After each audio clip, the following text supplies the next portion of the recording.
Well, hello, my name is Michael and I am sitting on the floor with a new video for you today. So welcome back, this is the Level Up English YouTube channel and I have just moved house, which is why everything is a bit different. I thought I could take this opportunity to talk about some useful English expressions when we move house. And hopefully you can find other times in which you can use them in your life besides moving house. So as you can imagine, I'm very busy, but I thought I'd make a quick video teaching you some good words to use. So one to begin with is I have relocated. To relocate as a verb, and it just means to move. I relocated to a new city. I moved to a new city. To relocate, or the noun would be relocation. So I'm going to ask you lots of questions today, but the first one is tell me about a time when you have relocated to another place. It's just a smarter way to say move, basically. But of course, a big part of relocating is packing up all your belongings. So this phrasal verb, to pack up, means to gather all your things together, put them in a bag, and prepare them to take them somewhere else. I would be lying if I said it took me a lot of time, because I don't have many things. It was very easy to pack up my belongings. Belongings is another word for things you own, or possessions, in other words, your belongings. So this camera right now was one of my belongings, but it didn't take long to pack up this camera. And of course, once you have packed up your stuff, your belongings, you need to load up the car.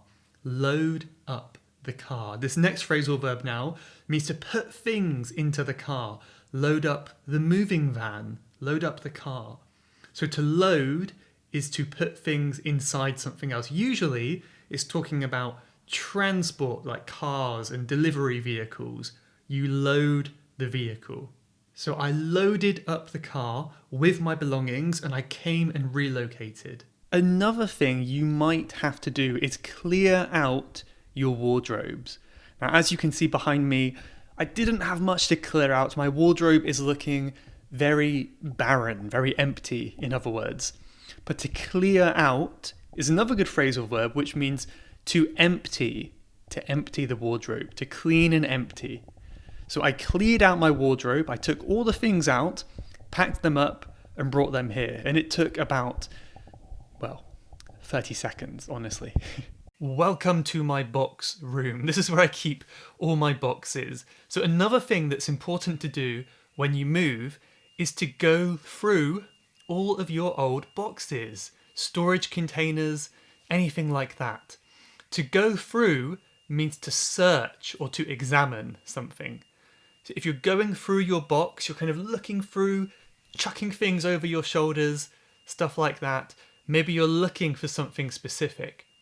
So to make this video, I had to go through my boxes and try to find my microphone so it would sound okay.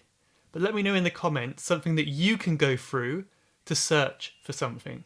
But yeah, it's always difficult moving to a new place, especially a city like where I am now, and there's kind of loud alarms going off like you might be able to hear. It's much busier than you might be used to. So there's a lot that you have to get used to when you move to a new place. One useful phrasal verb is to move out. You may have heard before. We often say this when we're saying move out of your parents' home. So when you leave your family home for the first time, you move out. You move out. And then maybe you move into your first home. So let me know in the comments, if you have moved out, when did you move out? How old were you when you moved out? And what kind of place did you move into? Did you move into a house, a small flat like an apartment? Or was it with a friend or someone else you knew, perhaps? Let me know, it'd be interesting to hear. One thing that I have not yet done is settle in. This is something that happens after you move. You settle in to your new home. As you can see behind me, I've got a bed on the floor. I don't even have a proper bed yet, just a mattress on the floor. So I have not settled into the home. Settle in is like to become more comfortable in a place.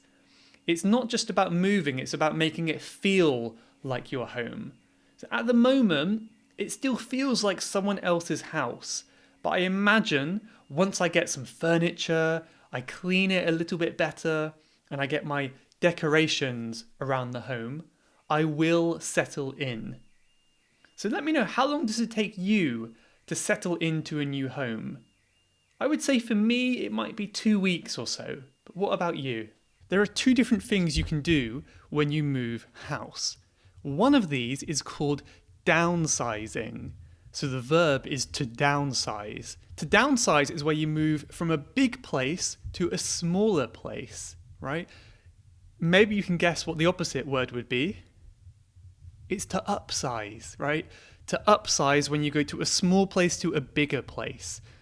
I would say that downsizing is probably harder, right? Because you've got all these belongings and possessions you have to get rid of to fit into your small new home. But downsizing can be a little bit harder to arrange, I imagine. I, as you can tell, have upsized. So I had basically nothing before, and I've moved into a house, and I've got so many empty rooms, including my favourite room, the basement, where I am now. And it's very spooky and dirty down here. And honestly, I didn't even know this room was here when I bought the house. It was a secret room. So it's quite exciting for me. I don't know what I'm going to do with it, but it's a cool room anyway. So because I have upsized, I have many, many empty rooms that I have to eventually probably fill with furniture or decorations. And that's going to be expensive, unfortunately. But that is part of the deal when you move and you upsize. So there we go. As you can see, there are many good expressions related to moving house. And I'm sure we've only scratched the surface today, which means we've only looked at a small amount of what there is, a small number of words. If you think of any more, let me know in the comments. But I'll leave you today with one idiom or one saying that is very common in English. And this is, home is where the heart is. Home is where the heart is. I really like this because to me, it means it doesn't matter what building you live in necessarily, where your heart feels at home is home. So for some people, that might mean you can have homes in many different places. Who knows?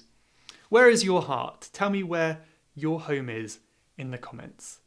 Thank you for watching this simple home video today. Hope you enjoyed it, and I'll see you in the next one. Goodbye everyone, have a good day.